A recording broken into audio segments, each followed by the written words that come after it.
Imagine police walking into a quiet rural home, expecting one investigation, but finding something that turns the entire case into a national shock. That is how this story begins. On June 30th, deputies and state agents entered a house on Omar Street in Vinton County, Ohio. The official reason for the search was not fully released to the public. The warrant documents were sealed, and authorities only described it as part of a separate investigation. But once officers stepped inside, the focus shifted immediately. Inside that home, authorities found 16 children. Not 2. Not 5. 16. The children were reportedly the sons and daughters of Ciders Jr. and Elizabeth Ciders. Their ages ranged from around 1.5 years old to 18. Some were toddlers. Some were teenagers. But all of them were found inside one household that investigators later described in deeply disturbing terms. Officials said the children were discovered in filthy conditions.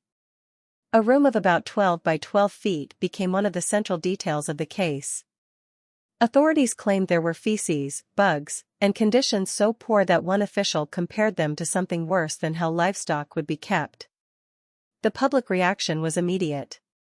People were shocked, angry, and confused. How could 16 children be inside one house like this? How could a family this large live in such conditions without the outside world fully knowing? And if people did know, why did nothing stop it earlier? 2 of the children were taken to level 1 trauma centers. The others were treated at hospitals and later placed into foster care. That detail shows how serious authorities believed the situation was. Ciders Jr. and Elizabeth Ciders were charged with child endangering. Gary Jr.'s parents, Ciders Sr. and Christina Ciders, were also charged.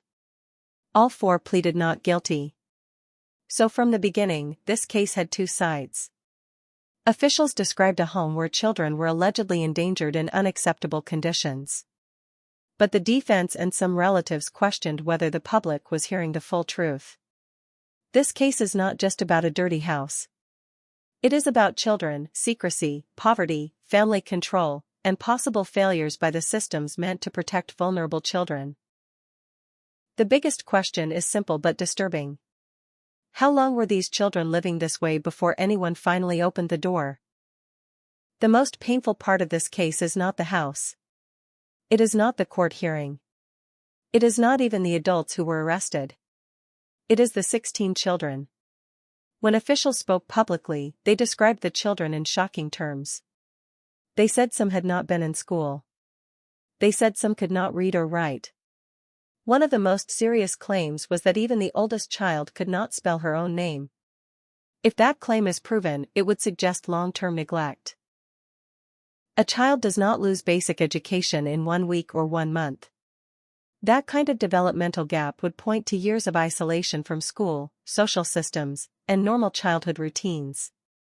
Officials also used emotional language when describing the children. One description suggested they looked almost like feral animals. That word spread quickly because it painted a powerful and disturbing picture. But it also created controversy. In a case like this, strong words can shape public opinion before the evidence is fully tested in court. Then relatives began pushing back. Some family members claimed that at least some of the older children could read, write, speak, and use social media. Screenshots were reportedly shared online to challenge the idea that the teenage girls were completely illiterate or completely cut off from communication. This does not automatically mean the official claims were false. It only means the case is more complicated than the first headlines suggested. It is possible some children were more isolated than others. It is possible younger children had more serious developmental delays. It is possible officials were describing the overall condition of the group. It is also possible relatives were trying to defend the family or correct what they believed was misinformation. But one thing remains clear: all 16 children were removed from the home. That does not happen for no reason. Authorities considered the environment serious enough to take every child out, send them for medical evaluation, and place them into foster care. The real evidence will likely come from medical records, interviews, school records, child welfare records, and what investigators documented inside the home. For now, these children are at the center of a case they did not choose. The adults will have lawyers. The state will present evidence. The public. Every disturbing family case has a beginning, and in this case, Elizabeth Ciders' past raises some difficult questions. Elizabeth was not only the mother of the children. She was also one of the adults charged. But her story appears to go back to a much younger age. Records discussed in the case show that Elizabeth married Gary Ciders Jr. in West Virginia in March 2008. She was reportedly only 15 years old at the time. That detail matters because it immediately raises questions about how a girl that young ended up married and separated from parts of her own family. The transcript explains that Ohio had stricter rules for young people getting married. So the fact that the marriage happened in West Virginia became part of the wider discussion. Soon after that marriage, children began coming. Elizabeth reportedly had children across many years, from 2008 through 2025. That means much of her teenage and adult life may have been spent pregnant, raising babies, and living inside this family structure. Some relatives later suggested Elizabeth had been distant from her family for many years. One family member claimed they had not seen her since she was around 13. Her mother had posted birthday wishes online, showing that there was still emotion, separation, and a family connection that seemed broken or limited. This does not erase Elizabeth's responsibility. She was an adult. She was the mother. If children were living in dangerous conditions, the court will ask what she knew, what she allowed, and what she failed to do. But her background still matters. A person can be accused and still have a troubling history. A person can be responsible for children and still have been shaped by isolation, control, or pressure. That is why Elizabeth's role is one of the most complicated parts of this case. Some relatives wondered whether she had been conditioned to think this life was normal. Others were more direct and said there was no excuse for children being dragged into such conditions. Both points can exist at the same time. Elizabeth may have been vulnerable. But the children were more vulnerable. Elizabeth may have been isolated. But the children still needed protection. That is what makes this case so painful. It is not simply about one bad decision. It appears to be about years of separation, repeated pregnancies, limited contact, and a household that eventually became. Every case has a figure people look at and ask, how much control did this person have? In this case, that figure is Gary Ciders Jr. Gary Jr. is the father of the children. He is Elizabeth's husband. He is one of the adults charged with child endangering. He also faces separate misdemeanor public indecency charges, which he has pleaded not guilty to. Those separate charges matter because they may be connected to why law enforcement attention turned toward the property. The transcript mentions alleged incidents between May 23 and May 31. But the public still does not know the full reason officers entered the home because the search warrant remains sealed. That mystery is important. If the case had only been about misdemeanor public indecency, people naturally ask why state agents and deputies executed a search warrant at the home. The defense attorney also raised this point, saying he wanted to know what the actual basis for the search warrant was. That sealed warrant may become one of the most important documents in the case. But beyond the warrant, Gary Jr.'s role inside the home is central. What authority did he have? Did he control the family's movements? Did he influence Elizabeth's separation from relatives? Did he decide whether the children went to school? Did he decide who could visit? Did he know about the alleged conditions? Did he allow them? Did he create them? These questions are not accusations by themselves. They are the questions prosecutors may need to answer with evidence. The transcript also mentions that law enforcement said the family moved from county to county and even spent time in Wisconsin. There was also mention that child services may have visited them in one Ohio county before the family moved again. If that is true, movement becomes part of the story. A family that moves often can become harder to track. One county may have concerns, but then the family leaves. Another county may not know the full history. Schools, doctors, welfare agencies, and neighbors may only see small pieces. Gary Jr. has pleaded not guilty, so the law still presumes him innocent unless proven otherwise. But as the father and adult male figure in the home, his decisions and influence will likely be examined closely. The court will not only ask what was found inside the house. It will ask who had the power to let it happen. This case became even more disturbing when the charges reached beyond the parents. Gary Ciders Sr. and Christina Ciders, the grandparents, were also charged with child endangering. That changed the shape of the entire case. It was no longer only about a mother and father. It became a multi-generational household investigation. When grandparents are charged in a child endangerment case, the legal question becomes direct: what did they know, and what responsibility did they have? If they lived in the home, saw the children, or knew about the conditions, prosecutors may argue they had a duty to intervene. But the defense side has already challenged the public version of events. The attorney for Gary Sr. argued that the state had provided very little evidence at that early stage. He said officials may have exaggerated the conditions and suggested the case could involve the criminalization of poverty. That argument is important because poverty and neglect are not always the same thing. A poor house is not automatically a criminal house. A cluttered home is not automatically child endangering. A family struggling financially should not be punished simply because they do not have clean walls, new furniture, or a perfect yard. But the allegations in this case go further than poverty.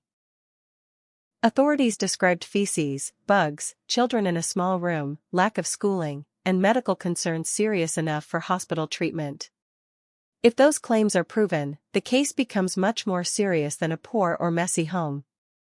Gary Sr.'s attorney also raised concerns about his client's condition. Gary Sr. appeared in court in a wheelchair. His lawyer said he seemed to have difficulty hearing and possibly understanding the judge. That means competency could become part of the legal process. This matters because criminal responsibility must be individual. The state cannot simply say all 4 adults are guilty because they were family. Prosecutors must show what each adult knew, what each adult did, and what each adult failed to do. Gary Sr.'s role may be different from Christina's. The grandparents' role may be different from the parents' role. The court will need evidence, not assumptions. Still, the fact that 4 adults were charged tells us prosecutors believe the children were failed by more than one person. If the allegations are proven, this may not be a case of one adult looking away. It may be a case of an entire household failing 16 children. When a case like this becomes public, the family outside the home often begins speaking too. That is exactly what happened here. Relatives of Elizabeth and the children began posting online, and their comments added more emotion, more confusion, and more questions. Elizabeth's brother Jeremy posted about his sister and suggested she had been separated from the family for years. He claimed there had been indoctrination and that people knew about the situation. He also suggested that welfare services may have known something. Those claims are serious. If relatives were worried before, did they report it? If reports were made, what happened? If children's services knew something, why were 16 children still in that home? If people knew there were many children, did they know the actual conditions? Another relative wrote that many people failed those babies. They mentioned generational poverty, trauma, mental illness, and systemic failure. That comment is important because it shows that even within the family, some people saw this as bigger than one household. It was not just about what happened inside the walls. It was also about what people outside the walls did not stop. At the same time, relatives also disputed parts of the official story. Some challenged the claim that the older children could not read or write. They pointed to alleged social media accounts and messages. They wanted people to stop assuming everything before the full truth came out. This is why family statements must be handled carefully. They can reveal background, but they can also reflect anger, guilt, denial, or grief. A social media post is not the same as evidence in court. But it still shows how many people around this family are now trying to understand what happened. There is a painful pattern in these comments. Some relatives seem angry at Gary Jr. Some seem heartbroken over Elizabeth. Some defend the older children. Some blame the system. Some blame the adults. And some blame everyone who saw signs but did not act. That is what makes this case more than a simple headline. It seems to involve years of distance, family separation, repeated pregnancies, possible agency contact, and children growing up in a household many people are now questioning. The relatives did not solve the mystery. They made the mystery deeper. Because now the public is not only asking what happened inside the house. They are asking who knew before police arrived. There is one argument in this case that cannot be ignored. Was this child endangerment, or was this poverty being criminalized? The defense attorney for Gary Sr. strongly suggested that the public may be judging an extremely poor family too quickly. He argued that a dirty or unkempt home is not enough to prove felony child endangering. That point matters. Many poor families live in difficult conditions. Some homes are old. Some are crowded. Some have broken furniture, damaged walls, clutter, or poor sanitation because the family lacks money, support, or resources. Poverty can look ugly from the outside. But poverty itself is not a crime. That is why the legal line matters. A messy house is not automatically neglect. A family struggling financially is not automatically abusive. Children living in a poor rural home should not be treated like victims of a crime unless the facts show real danger. But the allegations in this case are not only about poverty. Authorities claimed there were 16 children in filthy conditions, with feces, bugs, lack of schooling, and serious concerns about their development and health. 2 children were taken to level 1 trauma centers. Every child was removed from the home. If those claims are proven, then this becomes far more than poverty. Poverty may explain why a home is crowded. It does not excuse children being surrounded by waste. Poverty may explain old furniture and poor maintenance. It does not excuse a child being denied education, safety, or medical care. This is where the case will likely be fought. The defense may argue that officials exaggerated what they saw. They may say the children were not trapped. They may point to social media use. They may argue that the family was poor, not criminal. The prosecution may argue that the conditions crossed the line from hardship into danger. They may use photos, hospital records, child interviews, and welfare records to prove that the children were endangered. Both sides may describe the same house in completely different ways. One side may say poverty. The other may say neglect. The court will decide which word matches the evidence. But morally, the issue is clear. Poor families should not be punished for being poor. But children cannot be left in unsafe conditions just because adults call it poverty. That is the difficult line at the center of this case. Public outrage moves fast, but the court moves differently. All 4 adults in this case have pleaded not guilty. That means the allegations still have to be proven. No matter how shocking the first reports were, the legal process is only beginning. The defense attorney explained that the case was still at an early complaint stage. A grand jury may still need to review evidence. Charges can change. Counts can be reduced, increased, or dismissed depending on what the evidence shows. That is why the courtroom matters. The public has heard descriptions of a filthy room, bugs, feces, children unable to read or write, and hospital treatment. But the defense says it has not yet received all the evidence. They want discovery. They want records. They want to see what the state can actually prove. In a case like this, evidence will be everything. Photos from inside the home will matter.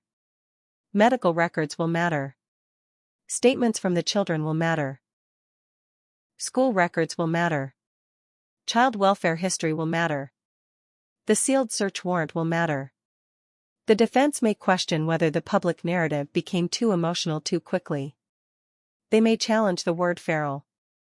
They may challenge claims about literacy. They may challenge whether the children were confined or simply living in an overcrowded home.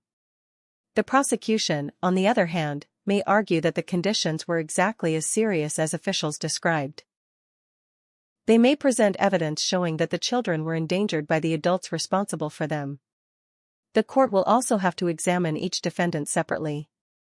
Gary Jr.'s role is not automatically the same as Elizabeth's. Elizabeth's role is not automatically the same as the grandparents'. Gary Sr.'s physical and possible mental condition may also become important if his attorney raises competency concerns. That is why this case cannot be judged only by headlines. The law has to ask specific questions. Who knew? Who had control? Who had responsibility? Who failed to act? What harm was done? Was the danger serious enough for felony charges? Until the evidence comes out, the public only has part of the picture. But one thing is already clear: this will not be a simple case. It will be fought through documents, medical reports, witness statements, family history, and the hidden details of a sealed investigation. The question people keep asking is simple: how did nobody stop this earlier? 16 children are not easy to hide. There are births. There are hospitals. There are school-age children. There are neighbors, relatives, records, and agencies. A family this large should leave a trail somewhere. Yet authorities say they found 16 children inside one home in conditions serious enough to remove all of them. That is why this case raises concerns beyond the family itself. The transcript mentions that law enforcement said the family moved from county to county and even spent time in Wisconsin. It also mentions that Children's Services may have visited the family in one Ohio county before the family moved. If that is true, movement may have helped the family avoid deeper scrutiny. One county may receive a concern. Then the family leaves. Another county may not know the full background. Schools may not have complete records. Medical providers may only see one child at one time. Neighbors may not understand the full situation. Relatives may be kept at a distance. This is how children can become invisible. Not because nobody ever sees them, but because nobody sees the whole picture. One person may notice there are many children. Another may hear the family is struggling. Another may assume they are homeschooled. Another may think Child Services already knows. Another may feel something is wrong but not know what to do. And while everyone sees only pieces, the children remain inside the home. That is the fear in this case. If warning signs existed, were they missed? If reports were made, were they followed? If agencies had contact, why did intervention not happen sooner? If relatives were worried, why could they not reach the children? These questions do not automatically prove system failure. But they demand investigation. Child welfare systems are often overwhelmed. Rural counties may have fewer resources. Families who move frequently can be hard to track. But when 16 children are removed from one home, the system's role must be examined. Because if the allegations are proven, the children were failed inside the house. But they may also have been failed outside the house. By gaps between counties. By missed warnings. By people assuming someone else would act. By systems that did not connect the signs in time. That is why this case feels so disturbing. It is not only what police found. It is how long the children may have been waiting to be found. At the end of this case, the most important people are still the children. Not the adults in court. Not the lawyers. Not the relatives arguing online. Not the officials giving press statements. The children. 16 children were removed from the home. Some were taken to hospitals. Others were treated and placed into foster care. Their lives changed completely in one day. For the adults, the case now moves through the legal system. They have pleaded not guilty. They will have attorneys. They will have hearings. The state will have to prove its allegations. But for the children, the legal process is only one part of what comes next. If they were neglected, they may need years of support.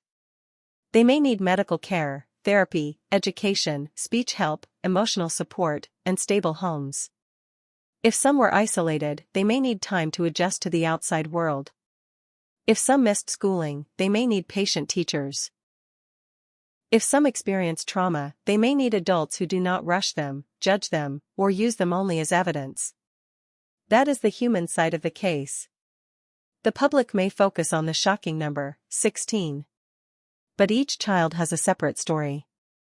A separate memory. A separate future. A separate need for safety. There is still much the public does not know. The sealed search warrant may later explain why police first came to the home. Medical records may reveal the true condition of the children. Child welfare records may show whether warnings were missed. Family members may provide more background. Defense attorneys may challenge the state's version. Prosecutors may reveal stronger evidence. The story is not finished. But the case already forces difficult questions. Was this extreme neglect? Was poverty used as an excuse? Did the family move to avoid intervention? Did agencies know something? Did relatives try to help? Were the children hidden, or were they visible but ignored? These questions matter because the answer may decide not only what happens to the defendants, but also what changes after this case. If 16 children can reach this point before the world pays attention, then the issue is bigger than one house. It is about how society protects children who do not know how to ask for help. And in this case, help finally came when officers walked through the door. The question now is whether that moment becomes the beginning of truth, healing, and justice.